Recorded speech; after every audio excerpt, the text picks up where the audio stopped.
يا نفس إن لم تظفري لا تجزعي.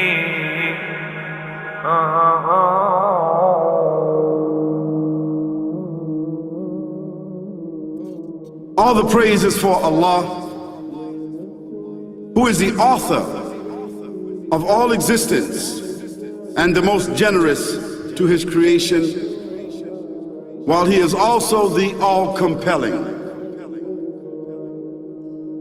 He is the only one worthy of our worship, having no partners, no associates, no sons, no daughters, no one whom he must consult, and no one or anything which has any comparison with him. All the praise is for Allah, who is the King of all who claim sovereignty, the only one who has the right to legislate for his creatures.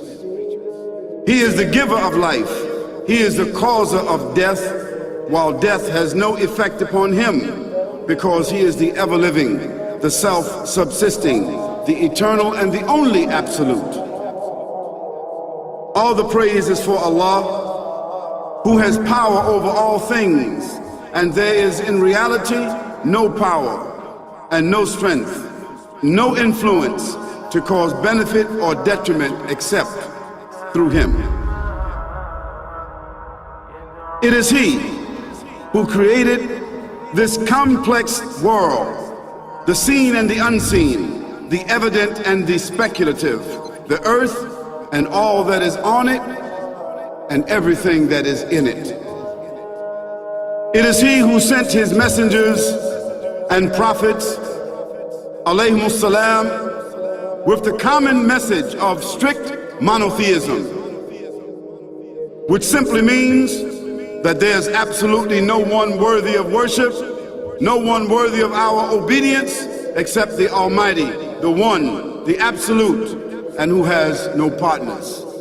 The earlier messages which changed the world in the area in which the prophets were sent, those messages we know have changed, and even the prophets who brought them, their names are now lost. We just know in general because Allah told us in the Qur'an, وَلَقَدْ بَعَثْنَا فِي كُلِّ أُمَّةٍ رَسُولًا أَنْ يَعْبُدُوا اللَّهَ وَاجْتَنِبُوا الطَّاغُوتَ. I've sent to every nation a messenger, calling people to worship Allah alone and to avoid the worship of false gods. This essential message has been preserved in Islam in a way that it was never preserved before. Not because the message was different, because it was the same message, but because of the fact that there would be no other prophets who would come after Muhammad sallallahu alaihi wasallam. So therefore that message now had to be protected. It had to be preserved in a way none of the earlier messages were preserved. I will relate this. What you say you have come to know 40 years back, and what you call the Big Bang is already mentioned in the book which I read, the glorious Qur'an. It's mentioned 1400 years ago in Surah Anbiya, chapter number 21, verse number 30, which says, Avalam yaral lazina kafaru. Do not the unbelievers see anna samawati wal arda kanat ratkan fataqnahuma, that the heaven and the earth were joined together and we clove them asunder. What you're talking about, the Big Bang, I try and imagine compressing a spring. I push it closer and closer and closer together so it's smaller and smaller and smaller, and I've stored a tremendous amount of energy in that spring, and when I let it go, it bursts out, it bursts out, it bursts out. the creation of the universe, which you came to know 40 years back, is already mentioned in this book, the glorious Quran, 1400 years ago. Who could have mentioned that in the Quran? So the atheists will say, maybe someone wrote, maybe it's a fluke, maybe it's a guesswork. A human being, regardless of who they are or where they are, or what they do will have this curiosity. They'll want to know, why am I here? How did I get here? And do I have a purpose? And if so, what is it? The only one who would really be able to answer that question would be the Creator Himself. If there is a Creator, it would be up to Him to tell us why we were created and what He expects from us and what this life is really about. Allah has shown the people from the time of Adam until right now, has shown the people what He wants from them. And it's a very simple thing, and that is that worship be for Him alone without any partners. In fact, we know this life to be a test from Almighty God. That's why we're born, and that's why we die, because there has to be a beginning and an end for us to be tested on. The next life, after this life, no one will ever die again. A bad person or a good person. Both are brought back and they continue to live in the next life, either in good shape or not so good shape, depending on how they did on the test.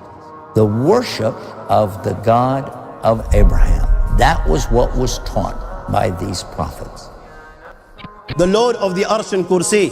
We're talking about the Lord of the worlds. Alhamdulillah Rabbil Alameen. We're talking about the Lord of the entire universe and beyond. The entire universe and beyond. You know, we live in this dunya and we are fascinated with this dunya which Allah subhanahu wa ta'ala indeed has created in a beautiful manner.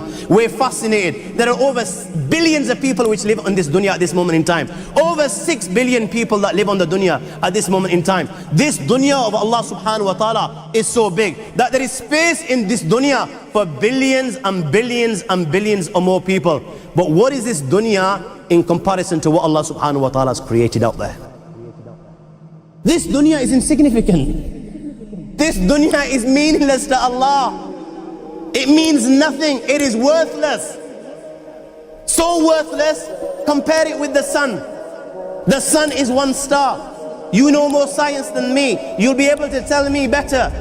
Take this planet Earth and you place it inside the sun, and you will be able to place 1.3 million Earths in the sun.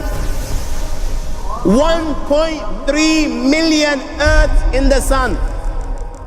Allahu Akbar. Allah is the greatest. The sun is one star. One star.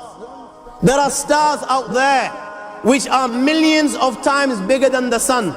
You tell me this, that you need millions and millions of stars to make one galaxy. And then you tell me this, that there are zillions of galaxies out there. Let me tell you on top of this, my friend, after this, whatever you see above, when you raise your head and you look above, whatever you see above, the zillions and zillions and zillions of galaxies, let me tell you, this is everything there is within the first heaven. Everything there is within the first heaven, and Allah is the creator of 7 heavens. 7 heavens. And the distance between the first heaven and the second heaven is 500 years. You know, the distance that can be covered in 500 years, at what speed? Only Allah knows. Only Allah knows. But it will take 500 years to get from the first heaven to the second heaven. 500 years from the second to the third, third to the fourth, fourth to the fifth, fifth to the sixth, sixth to the seventh. Every time it will take 500 years. After the 7 heavens,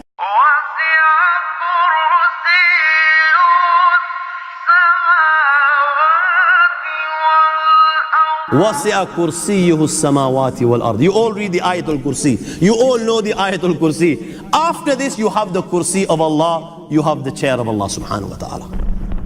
You know these 7 heavens that we've just talked about, in comparison to the Kursi of Allah, they're non-existent. They're meaningless. Rasulullah ﷺ has given an example in a hadith. just to give us a little bit of understanding with regards to the 7 heavens in comparison to the kursi of Allah. Take a ring from your finger, take it off, the small ring that you have, and place it, let's say, in a desert, the Sahara Desert. It's the biggest desert in the world. You know that ring that we take off from our fingers and place it in the Sahara Desert? What comparison is in between the ring and the Sahara Desert? Nothing. Nothing. The 7 heavens is the ring, and the kursi of Allah is the Sahara Desert.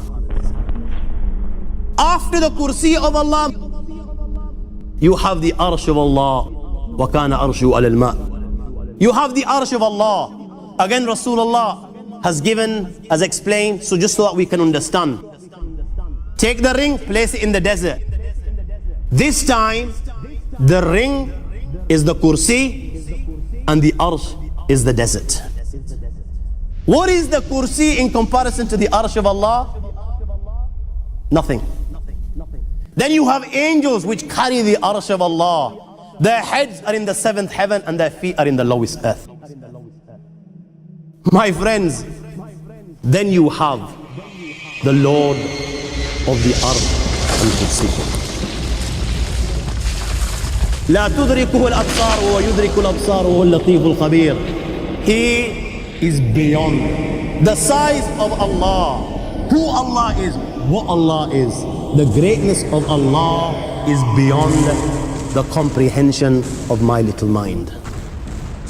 This is the being that you and I are messing with.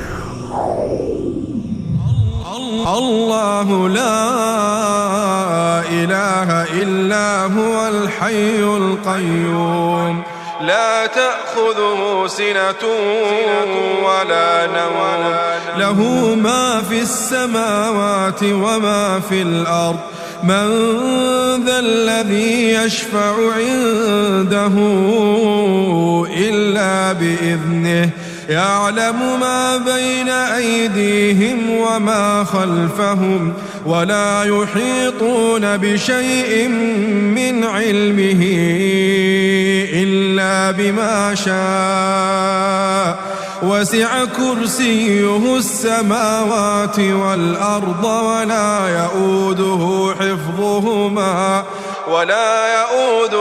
حفظهما وهو العلي العظيم.